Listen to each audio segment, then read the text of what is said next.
అందరికీ శుభోదయం. నా పేరు రిషికేష్. నేను కేవీ పాఠశాలలో చదువుతున్న 8వ తరగతి విద్యార్థిని. ఈరోజు నేను రైతు సంతోషంగా ఉంటే సమాజం బాగుంటుంది అనే అంశం మీద చెప్పబోతున్నాను. భారతదేశం వ్యవసాయక దేశం. ఇప్పటికీ 70% ప్రజలు వ్యవసాయంపై ఆధారపడి జీవిస్తున్నారు. అందుకే రైతుని దేశానికి వెన్నెముక అంటారు. మనకు ఎలాగో వెన్నెముక చెడిపోతే మనం ఏ పని సరిగ్గా చేయలేము.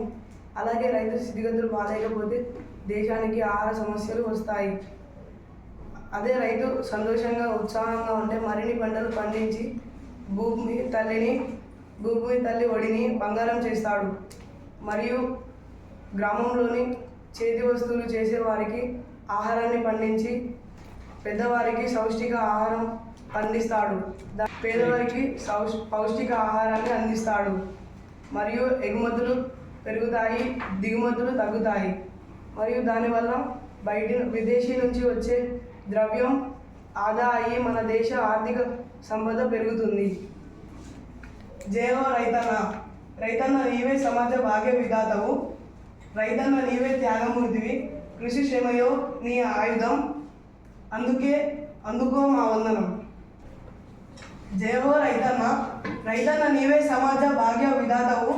రైతన్న నీవే త్యాగమూర్తివి. కృషి శ్రమయే నీ ఆయుధం. అందుకో మా వందనం. ధన్యవాదాలు.